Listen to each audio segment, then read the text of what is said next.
remember getting paid some money, but I can't remember what for. Well, my dad says we never discuss my businesses, period. Or my cut. What's happening in there? Joe's in on it. Party's over! You had everything, Hunter, and you threw it all away. You hope the laptop will take down everybody with you. Get out! China's not our enemy. They're not bad folks. I love my dad, and I just want to make him proud.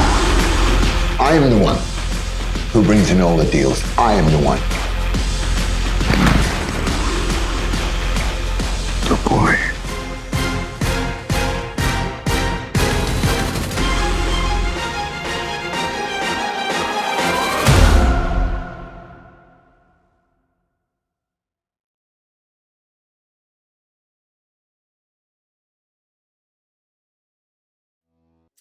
Hey folks, thanks for checking out Reigniting Liberty. I'm Deneen Borelli, and Dr. Tom Borelli is in the house, bringing you the truth in black and white. And look who else is joining us in the house today. My goodness, Mr. Robert Davi. And let me get this introduction out properly.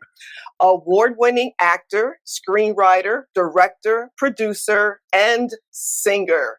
Welcome to Reigniting Liberty. How you doing? It's great. Great to be here and great to see both of you. It's been a while. But I watch you and see what you're up to, on different social media platforms. Oh, well, thank you for that. And we appreciate your support. Absolutely. Well, thank you. It's for the country, right? Yes, you are absolutely right. It is for the country. And thank goodness for people like you to stand up and speak out, because we do appreciate it. Now, before we get into our discussion, I just want you to know that I work the controls here. So if you want a little one-on-one time, we can make Tom disappear. Just say the word. That's cute. However you guys, whatever your format is, I'm good. All right. Well, we had the wonderful pleasure of meeting you at CPAC a few years ago, and congratulations on your new movie, My Son Hunter. That's what we want to get into. Yes. The Borellis watched it over the weekend. It was a great movie. So please give us the background on your new film. Well, first off, people can go see it at mysonhunter.com. Go to mysonhunter.com and you can download and own it and stream it and enjoy it. The Breitbart is distributing it. It's the first film that Breitbart is distributing. And I knew Andrew Breitbart from the USSR Ronald Reagan in 2002, before the website was built, the news site.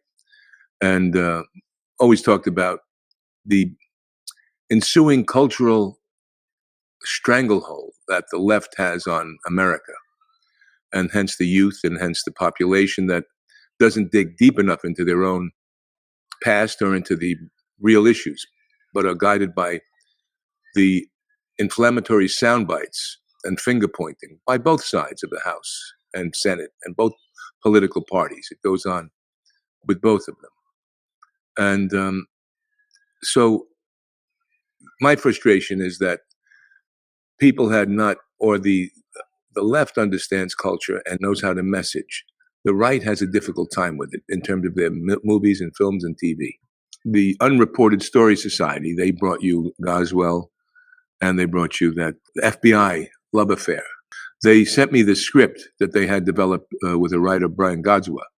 Now, this is after me watching, the mainstream media and big tech talk about Russian collusion and impeachment and the whole 9 yards of things, you know what I'm saying? And of demonizing people that feel differently about the country. And you have this extreme left takeover of the moderates of the Democratic Party. And the frustration of watching this Steele dossier, which was formulated and paid for by the Clinton campaign, and everyone bought it as the truth.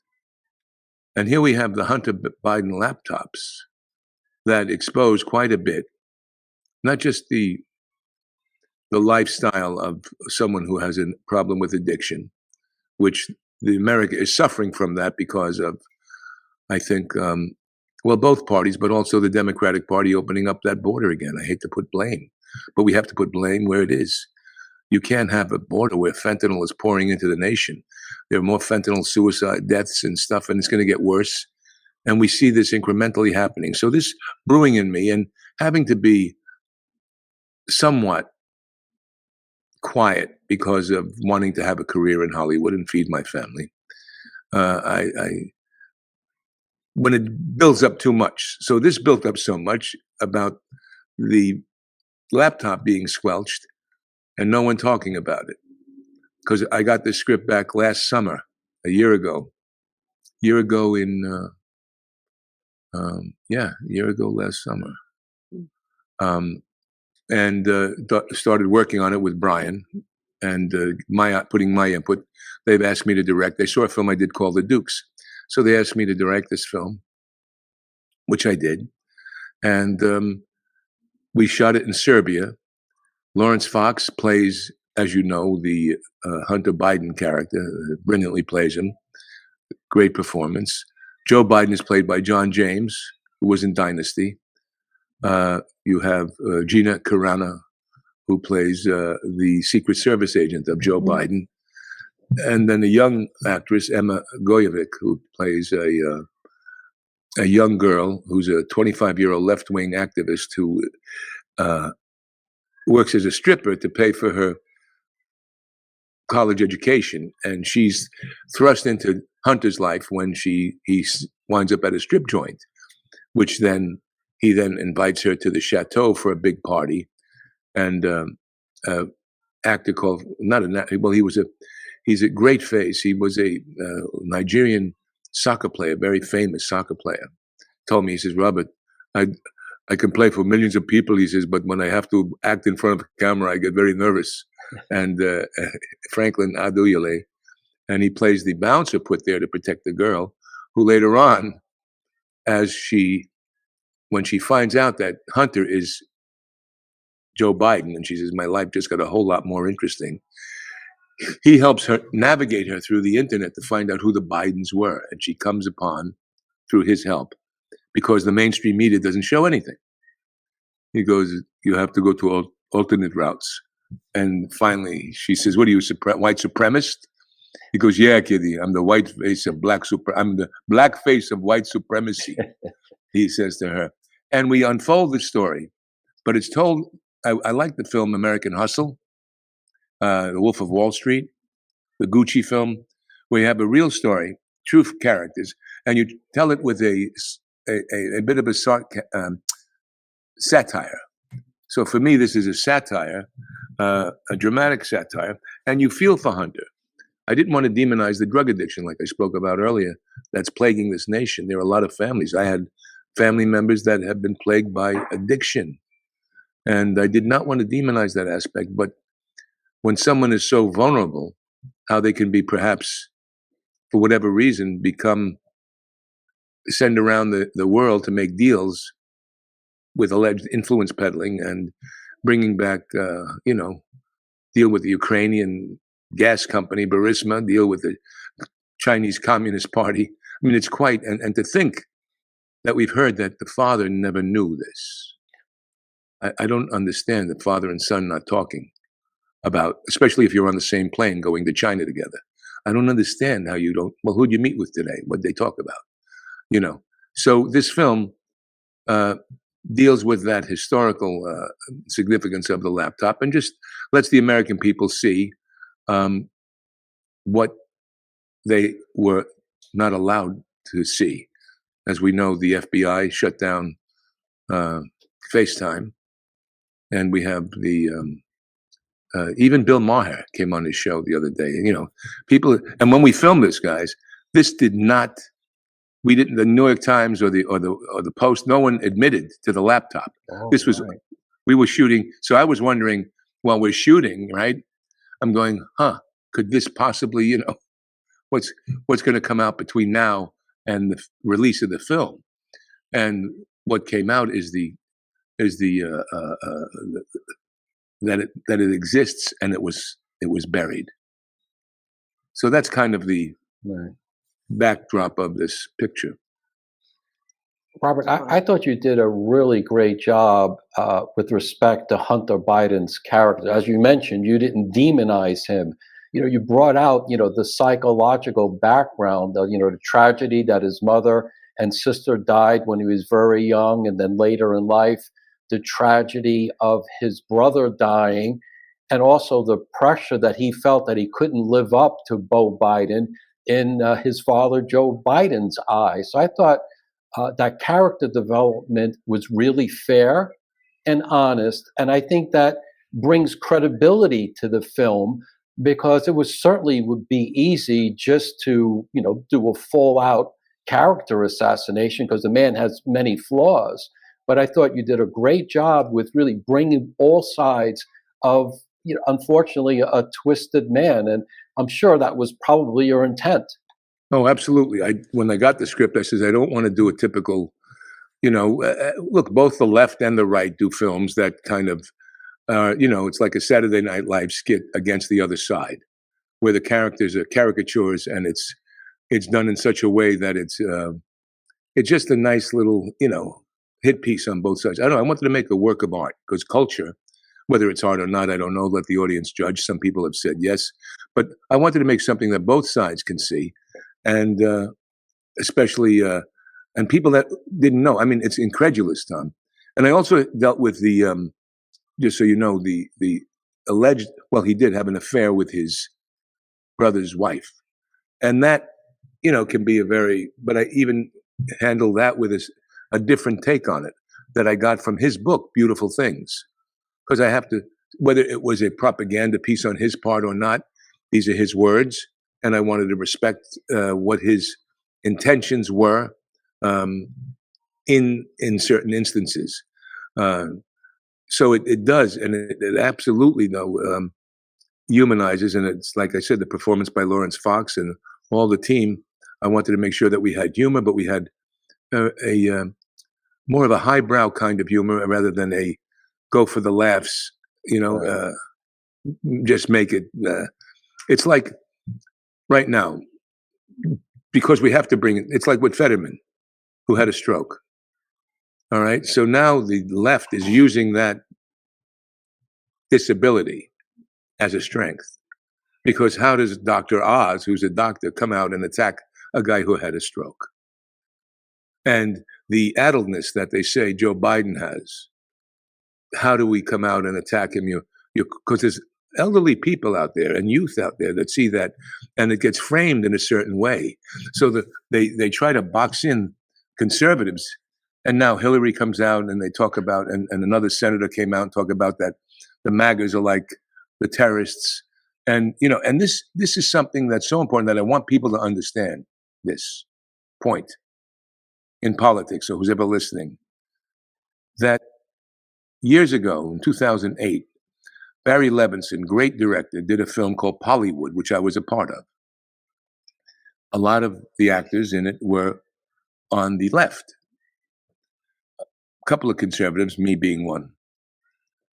And they were having a town hall meeting at the 2008 Republican convention in Minnesota. And they were discussing, at the time, I think it was Minnesota, they were discussing the terrorist attack. And all of a sudden, a group of them said, well, the terrorists are no different than, or the evangelical Christians are no different than terrorists. Now, I let that go for a few minutes, and then it exploded in me in a way, because another person said it. I said, you know what, you have to stop you here. You really want to do that? You want to equate evangelical terrorists, evangelical Christians with a terrorist organization like Al-Qaeda. So the left has been taught to frame issues like this. They don't care about the truth of it. They care about peeling off votes. We have an enormous ignorant population, unfortunately, that doesn't have a historical basis. So they're feeding into that. They're feeding into the people that they're saying, yes, there's no such thing as man or woman, and they want to agree with that because it has a certain amount of tolerance, and I believe in acceptance. I'll support the LGBT community. People can marry who they want. I don't have a criticism with that. I've been in entertainment my whole life, and we have to, but to tell a 3-year-old or to tell a parent they can't put male, female down on and then even when it comes to the environment. Now, there's something going on with the environment. It's been going on for thousands of years. Whether it's man-made or not, I'm not going to get into that. I've always been concerned about Mother Earth. I did a script in the 1980s called Patriotic Discretion about an ecology warrior. Then I did about a thing in 1990 in the Amazon rainforest called Amazon with a Finnish film director, Mika Kaurismäki, who's won tons of awards. This was 1990, about the garimpos, excavating gold and ruining the earth and the rainforest with the mercury. Now, but has anyone ever seen the lithium and the cobalt mines? Has anyone ever discovered or exposed that? You'll talk about it very briefly, but the hypocrisy, I just want the country to have an honest go at it from both sides of the equation, an honest go of it. And these kids that I feel for their generation to come, every day I'm seeing more and more. I'm sure you guys have the videos that have been done, these incredible videos that are just people beating up on each other at airports, at a restaurant, at a store, at a mall, on the streets. And you hear another guy say today, again, well, you got 9/11 and you got January 6th and the homegrown terrorists. But okay, what about the 2 years of the violence against our cities? The looting, the burning. That was okay. That was okay because it fed into a certain kind of mindset of, and I call it it's I don't want to say ignorant, but in some ways it's because if you're sitting back there and you have to scratch your head and go, wait a minute, I just saw violence for 2 years more. And I understand what happened in some of the instances with George Floyd and other people. I understand that. No one's denying and Deneen, you can speak to this because it's, I'm not black. Almost some people think I am because I'm Sicilian. You know what I mean? Tom, you know that. The Italians, we were considered, brown. Oh, absolutely. When we came over on the boat, I'm a little darker than you, Tom. I think you come from North. Where do you come from in Italy, by the way? Napoli. Napoli, yeah. My mother's side comes from Avellino in Naples, Musco. My father was Sicilian, which was closer to Africa, of course. So I'm a little darker than you are, Tom. And Deneen's got us both. I'm working on it. And you got us both beat. You see, here's a sidebar. When I was a kid, I fell in love with Sophia Loren for the obvious reasons. Yes. So dark hair, dark eyes was always attractive to me. So Yes. I just went a little further south and married Deneen. That's all. And she is beautiful. Why, thank you. I forgot where we were going with this. Well, I was going all over the place. I went all over the place because you said just take your time, and I just said okay. But No, I love it. You're gonna have to corral me back. You need a good Australian wolf dog to get me back in the corral. Because it all ties into being able to have a cultural movement in the conservative movement that can capture the hearts and minds of the youth, and at the same time, help bring the country together. I don't know how we do that. I'm again, like I said, they keep demonizing as fascists, when the only fascist aspects I've been seeing out there is coming from another part. Right. Another part is fascist, and they want to point the finger. And we have quiet politicians, I think, on purpose, because I think they're part of the issue. And that's just my thing. You have to think that. So we have to vote. We have to vote by watching this film. Look at the film, because the need will create awareness. The need and the awareness of this then creates the need for more film, and people be more courageous to come out and say, you know what, let me step out the box and make a film that's entertaining, that's not proselytizing, but gives you the facts. As it says, this is not a true story, except for all the facts. Yeah, that's a great line, actually. I wrote that down. Yeah. But you had mentioned, how do we fix this? First of all, people need to speak up and speak out and not be afraid about the backlash. Black female conservative for, I can't tell you how many years, when I was first started out as being vocal, I could count on one hand how many vocal Black voice conservatives were out there. Now there are many, many more, but it's going You to were very early. You were people- one of the first. You were one of the first that I recognized and knew. Yeah, thank you. But it will take Americans to stand up and speak out and stop it with this nonsense, especially of what's going on in our schools. Our children are being indoctrinated. They're being intimidated. I mean, if you could just talk to that for us for a bit, because that kind of came up in our discussion. Yeah, absolutely. Well, this was a absolute incremental plot. The Marx Lenin in the 1850s, 60s, 70s, they knew to capture culture and education. And they had sent a group of, and this is Marxism, and look, people have different ideologies, you know, they have different, I understand that. But it's unfortunate that the ideology that they're promoting has taken down every country that's ever adapted their theories. It's never been successful. Never been successful. But yet the youth can go around and rah-rah and protest in the streets because they've been, look, everyone was a bleeding heart liberal. From Ronald Reagan to Charlton Heston, those are great actors. People may not know who they were. Ronald Reagan was our president, but he was a bleeding heart liberal till he realized the manipulation of the Marxists in our society, what they were doing to the unions, what they were doing through education. And this has continued on. Do you think it's a mistake?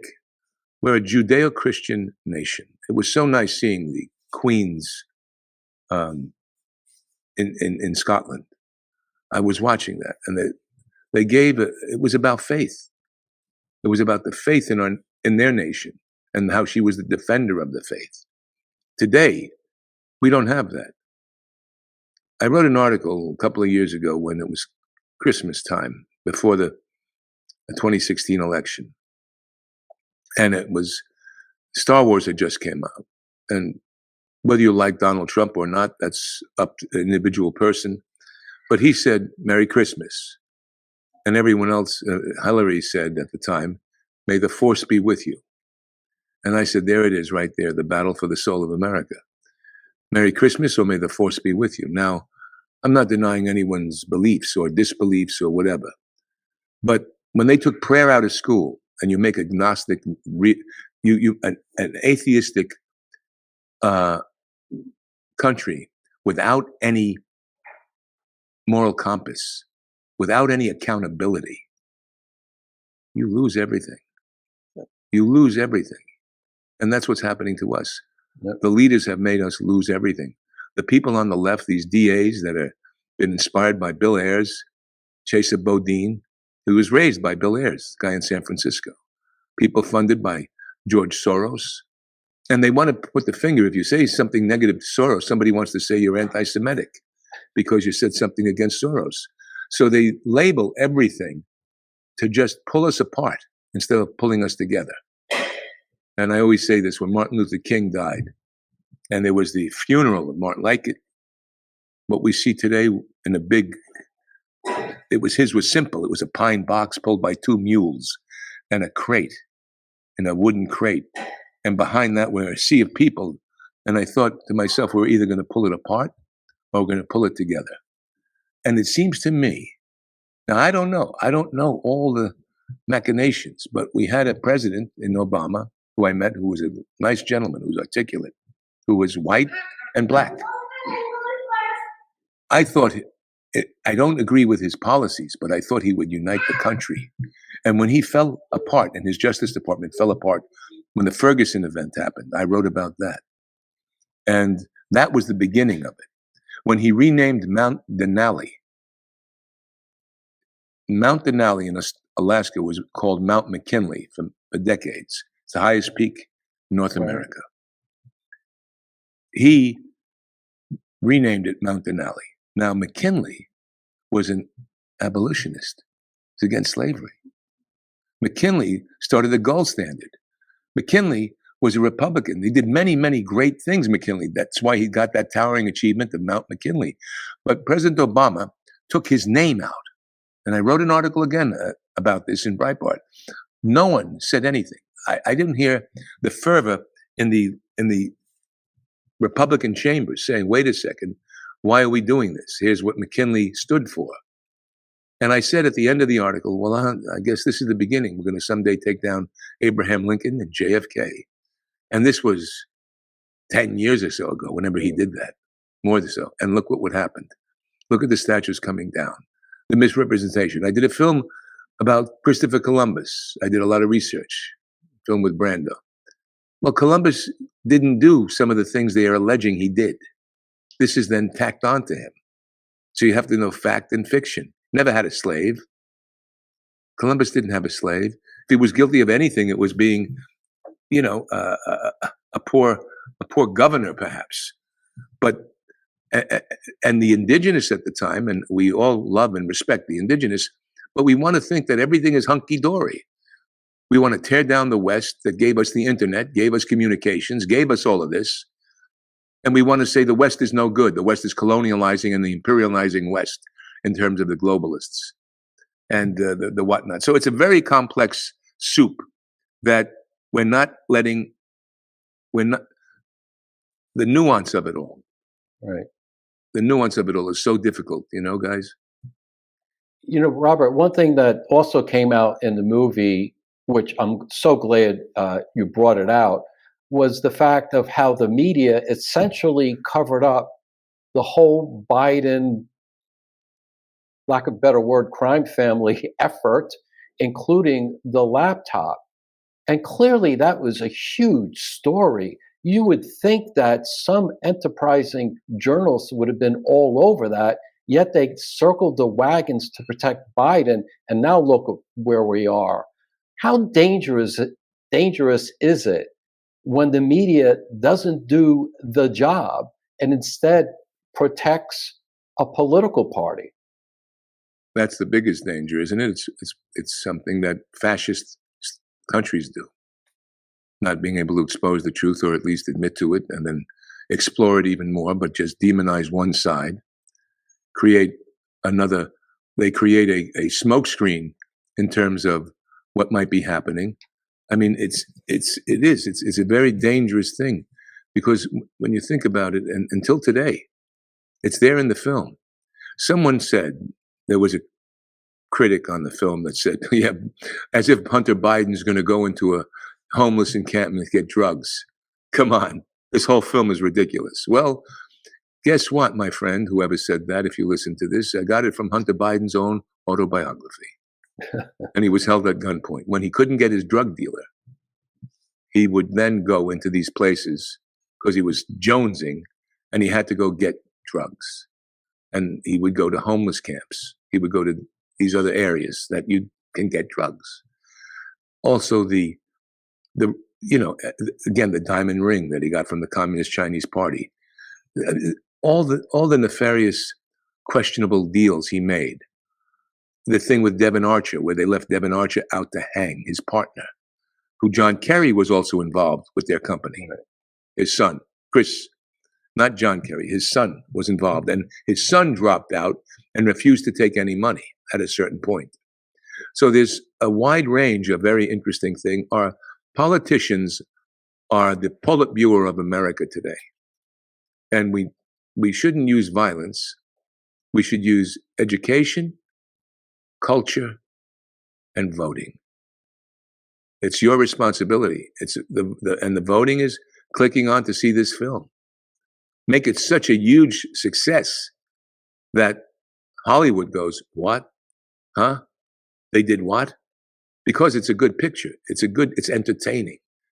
If you know nothing about politics or the story and just pretended that this was a made-up story, you go, oh my God, I can't believe it. What a great film. You may say that. Yeah. But you're not going to say the other, attack it on its merits, because it's exposing something that most people don't know about. And we didn't put in a lot of stuff that we could have as well,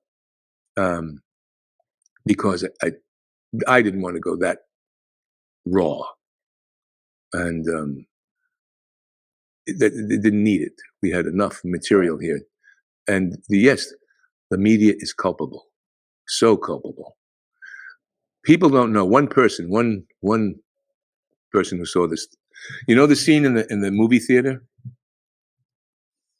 Uh-huh. when Joe and Hunter are talking about 83,000. I'd remember 83,000. That's a weird number. You know what I mean?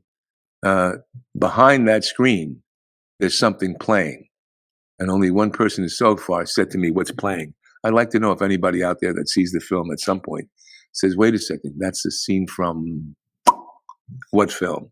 That would be a nice little contest. Oh, darn. Gotta watch it again. Yeah.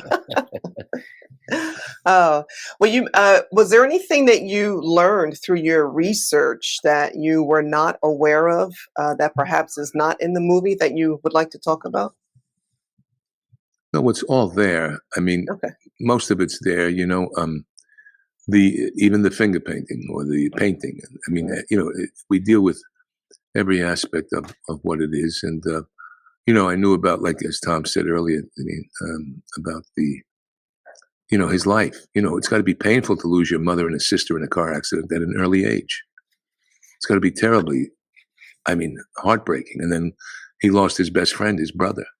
So this is all, on an emotional level, because now on the other level, yeah, things that I learned that I didn't know about expressly is that he put himself as a lawyer for this Chinese guy, and he wasn't equipped to really be the guy's lawyer, and he was getting paid, 30,000 or 80,000 a month to there were just so many layers of what I did learn is that Hunter left a backpack, and this is not from the film. This is someone told me while I was making the film, at an Airbnb in Los Angeles with drugs and another laptop. He left a backpack with drugs and another laptop at an Airbnb that the owner of the Airbnb had happened to find, which was interesting. So the supposition that an addiction is painful, is so painful, and the relationship between father and son has its complexities. But the question being, why the exposure why was he so careless? If he could make these deals with people, and he was hitting a pipe every 15 minutes during these deals, or doing some drug, no matter where he was in the world, if he's able to do that, how does he leave the laptop and forget about it? Was it done psychologically, Right. out of a certain kind of inner anger? I think that you brought that out in the film. Yes. I think that the woman brought that out. Yes. Grace brings it. Right. And I caught on that immediately of payback, because the pressure my father's put me under all these years and not living up to my brother's standards. With the film, I thought you also did a fantastic job of cramming so much information in a film, because it would take, I don't know, days to read individual news clippings to try to put everything together.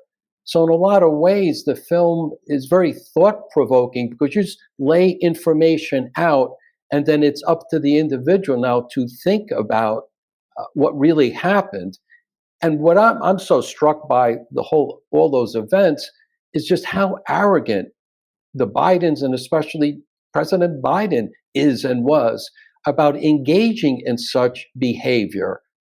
You mentioned that during the film, it was before the New York Times wrote about it, but now we know Biden lied, 5 or 6 times about he knew nothing about his son's business dealings, and there were, I don't know, 12 or 13 meetings at either the White House or the vice president's residence with Hunter's business associates.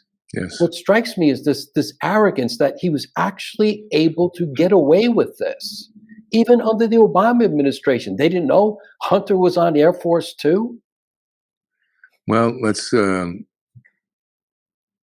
Quite a few things have been done in our country, unfortunately, that don't make any sense, and we can. I think it just came out now. I just saw a thing which was interesting, which I had heard about it, but I didn't remember it. That 9/11, before 9/11, Trump talked about Osama bin Laden. Did you see that clip? Yep. I mean, think about that. Before 9/11, a year or two before, in a book that he wrote, he talked about the attack on America and Osama bin Laden. Now, again,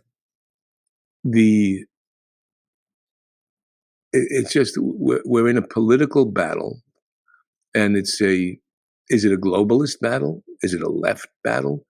Is it a battle to tear down America? Because I left Los Angeles, guys, after 45 years. A woman named Jacqueline Avant. I don't know if you know who that is. Yes, the wife of Clarence a Avant. well-known. Go ahead, you can tell the story. Yes. Yep. Clarence Avant. Yeah. His daughter, Nicole Avant, who's married to the head of Netflix, did a documentary on her father called The Black Godfather, which is great. He's a great guy. Pioneer. He was basically brought into the business of entertainment and music by a Jewish agent who was representing Billie Holiday, Duke Ellington, Ella Fitzgerald, all the giants back then. And he took this young black man, Clarence Avant, and mentored him, and he became now the head of Motown and the head of this and Bill Withers and a huge giant, and called the greatest influencer for sports, for athletics, for the black community. Okay, I mean, you should see the documentary because it's astounding gentleman. And what do we have? We have this gentleman, Clarence Avant. Now, Nicole Avant, who's married to the head of Netflix, like I said, is the one that gave the first fundraiser to President Obama to bring him to Hollywood, to say the president, he should be president. She does this documentary. Clinton is in it, President Obama's in it, and Kamala Harris shows up. And I said, what is that? And I told my friends, they just crowned her. She was just crowned. She was just, because there was no way from her numbers in the primaries that they made her vice president. But that documentary, which came out 2 years before, a year and a half before, this was even thought about. But I said, it's interesting that she's in there now. Clarence Avant's wife, Jacqueline, 80-year-old philanthropist, lovely woman, excuse me, was murdered in her home in a home invasion in Los Angeles. Oh, right. Now, this is out of a repeat offender that was let out of jail by the DA of California, of Los Angeles. And the guy multiple times let out of jail, does a home invasion, and shoots her and laughs about it. Now, what is wrong with the left in America? Your own mother is murdered. Your own mother is murdered. And you don't say anything about the crime in Los Angeles? You don't demand that DA Gascon be taken off, that your ideology is so big, is so huge that you can't. Now, I don't know if she said anything or the head of Netflix said anything, but it should have been said. And I don't know why Jimmy Kimmel didn't say anything. Maybe he did say something, but Johnny Carson would have been over that show. He would have been on that. Johnny Carson did a thing on Biden years ago, lying about his speech about college. It was fair game, both sides. Right. But the left would frame this story in such a way, if it was anyone else, if it was a reverse kind of thing, this story would have gotten so much national attention to propagate a policy. You understand what I'm saying? Does that make sense or no? Oh, yeah. I'm saying if it was something else that propagated their policy, they would be going bananas over this story. Home invasion. And they just got a group of people, they just got security for that area, which is like in the Bel Air, very uppity Beverly Hills area. So the crime, whether and the drug addiction, it doesn't matter if you're president's son or whoever, but they're letting it happen. And it's incredulous to me that the youth is so stupid. They're giving the country away. The youth, I'm sorry. I'm sorry. It breaks my heart to see this.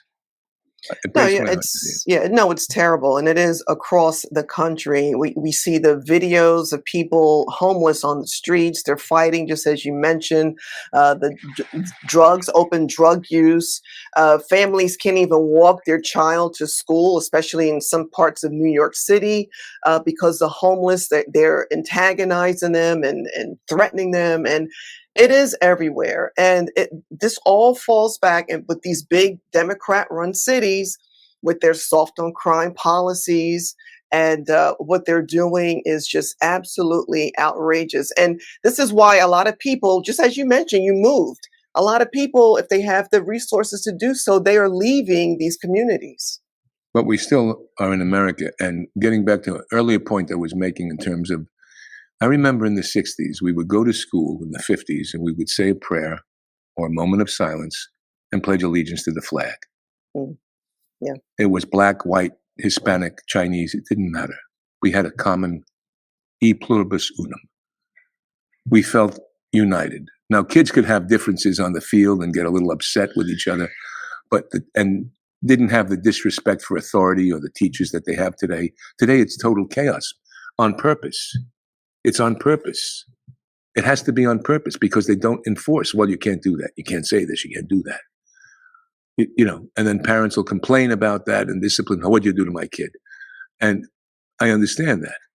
But the lack of a moral compass in our schools, we need prayer back in school. We need to pledge allegiance to the flag of the United States of America. We need that. The country needs that. The soul of children need that. It's unifying. It's e pluribus unum, and what they're doing is everything to separate us. Right. Pink-haired, white-haired, gray-haired, yellow hair, everything to separate us, so we can kind of like they can point the finger and go, you're not supporting this, you're not tolerant enough, but we're all in it together, and you're going to see at a certain point.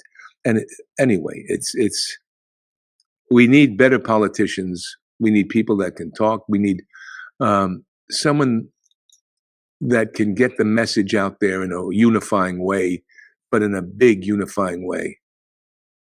I said to people, and this is my, and again, I don't know what's going on with all the intermackings of investigations and this and that. Okay. We saw this happen in the White House, against the White House for a couple of years, didn't we? And it all led down a path to something else. But I can't imagine that, that they want to paint the guy. Trump said to Angela Merkel, don't have the pipeline. Russia will use it against you. Now, if this is a guide, now they're painting him, he's Putin's friend, and he wanted this Putin. Even Zelensky came out and said, Trump must have known. He alluded to something. Well, if this was the case, why would Trump say to Angela Merkel, it's a insidious, interesting thing, and I don't know. But people have to start waking up. People have to start at least wanting to dig a little deeper than the mainstream media and what's on the network news at any particular. They got to get under it, because you're going to wake up someday and go, oh my God. And maybe that's what they want, They want what they, it's unfortunate. Yeah. Go ahead, Tom. And I just, as we start to wind down here, were there any, first of all, are you afraid of any personal retribution, giving the way some of our biggest institutions have been weaponized, like the Department of Justice and parts of the FBI? Are you concerned about any kind of personal retribution for taking a bold stand by directing this movie? IRS. Yeah, I mean, everybody's, concerned about 87,000 armed new IRS agents, and hearing that, people that supported, I mean, again, the demonization of the MAGAs into fascists. And I say to people, look, you have a child who's deathly ill. God forbid he's going to die. And there's a doctor who is the nicest person on earth. You think he's going to hold your hand, he's going to be good to you, he's going to make your baby comfortable as he's expiring. He's going to come to the funeral, he's going to give you some medication, follow up with you later on. How you doing? Is everything okay?